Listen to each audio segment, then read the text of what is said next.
What's going on, fish nerds? Today we are going to start building new fish tank racks for the new fish room, and I'm already sweating because it's super hot out here, but we're going to be working out here on the porch just because it's a flat level surface.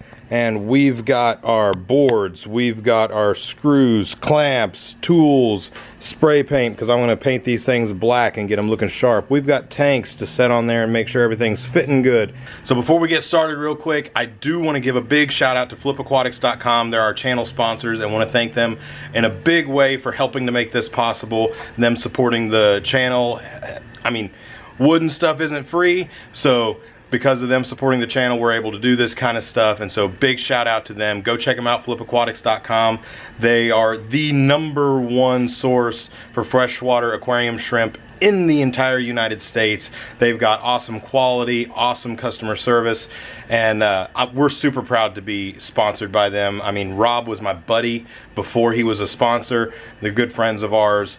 100% support them and appreciate them supporting us. And they also just recently put in a big rack of tanks for freshwater aquarium plants, so be looking for freshwater plants as well on their website. Again, that's flipaquatics.com. But for now, let's go ahead and let me show you what I'm going to do with these tank racks. So you can see here we're working with 2x4s. These are actually 10 feet long, and I should be able to get 2 side beams out of each one of these, because I'm going to go just under 5 feet tall for these racks.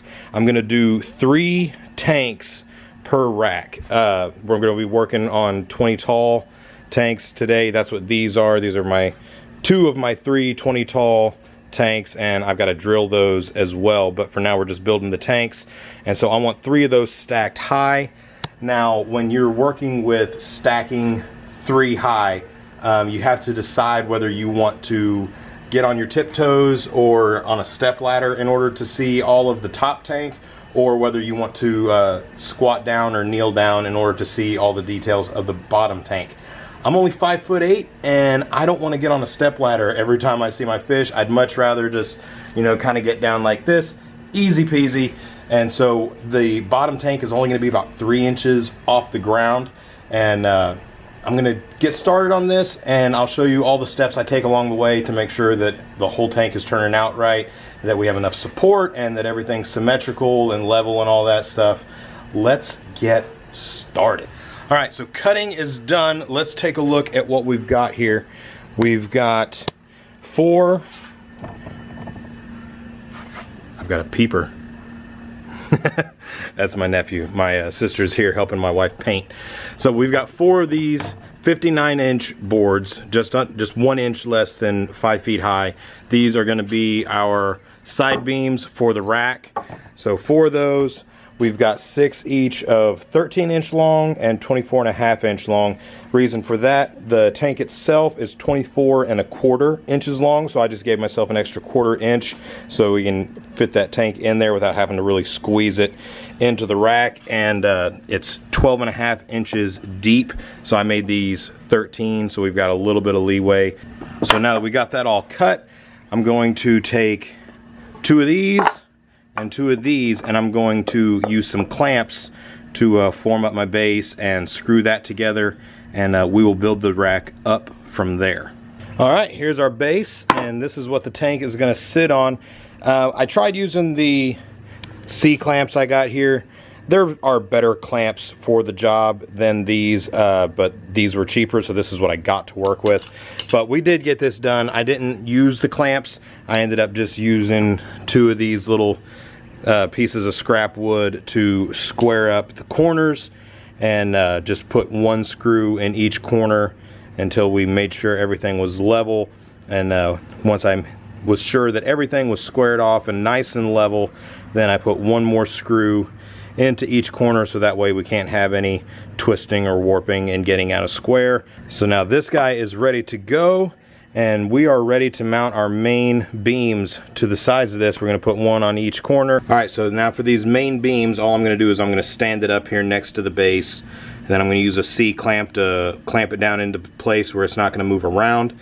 Then I'll use a little piece of scrap wood to make sure it's flush up against the back side of the base here, And then we're going to use our level, make sure everything's level, it's standing up straight, it's not leaning one way or the other. And then once it's all level, we're going to use our screws and we're just going to screw him into place where he doesn't move around. Okay, so now we've got all 4 beams mounted here onto the base. Base is nice and level, and that base is the first shelf. That's where the first tank is going to sit. And before I do the middle shelf where the second tank is going to sit, I'm going to go up here to the top first, and we're going to do this shelf up here, get that mounted up. That way everything's going to be squared up top and bottom before we do the middle shelf. And I'm not going to screw anything until I get everything clamped into place. So let's get that. Okay, so this is not totally clamped. I only have these 2 support beams clamped into place, and I've been using a hammer to get them nice and level. And got these cross beams that are actually going to bear the weight of the tank just laying on here so that I can check and make sure everything's level. And it's looking good. Looking good. And you would think that you could just line everything up, but not everybody's perfect, and that includes me. So apparently I cut this one just a hair longer than I cut this one. So this is not leveled up nice and even and smooth. This one I've got a little bit of a lip. Not a big deal, I mean, because the tank's only going to come to about here, so it's not going to be coming over on that anyway. So as long as this beam is level, we're good. So now that these are where they need to be this way, just need to make sure that they're level going the other way. So let's set this stuff down. And now, should be able to set him there. And looky there, we're level there. And we are level there. So this guy's good to go. So I will screw these in, and then I'll lay my support beams on here and screw those in, and we're good to go for the top shelf. All right, top shelf is on, and I just used 4 screws here to hold this support beam, 2 screws just to well, yeah, I'll call this the support beam. This is the actual tank shelf here. Just 2 screws to hold this board in place. This board's resting on this one and on these 2 screws. So essentially we've got 6 screws on each corner to hold up a 20-gallon tank. So this is going to be plenty sturdy enough, and this board here actually did warp a little bit, so I just used the clamp to hold up the side that was sticking up and then screwed it in while the clamp was down, and everything turned out nice and level and good. And did that a little bit over here on this corner as well.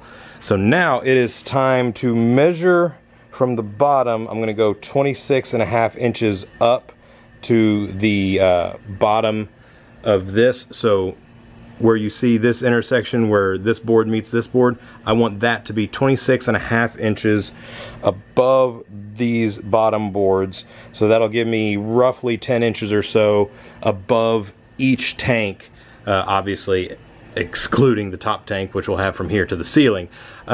But that'll give me 10 inches above the bottom one and above the middle one in order to have room to get in, do scaping, catch fish, and that kind of a thing. All right, everything is all assembled. Once again on this, I just did 2 in this beam here, and then 4 in this support beam that holds it up on each corner, so 6 screws on each corner. And these screws are 2.5 inch deck screws. And I bought one box that supposedly holds about 73, and I have just a few left. So one box was just plenty. And this looks like the top shelf is a little bit taller, but that's just kind of an optical illusion from looking down. I measured it. It's almost exactly the same, about 26.5 inches from here to there, and again from here to there. All that's left to do to this thing is paint it. I won't bore you with showing you that process, but I'm just going to do that. And I'm going to say once again, thanks to flipaquatics.com. Also, thanks to KG Tropicals. John, I was listening to the replay of that live stream while I was building this. Whenever the camera wasn't rolling, that's what I've been listening to. And here's the proof, if you don't believe me. There you go. Well, my competitor, no, it's not. Yep, there you go, John. So, thank you guys so much for watching. God bless you, fish nerds. I'll see you next time.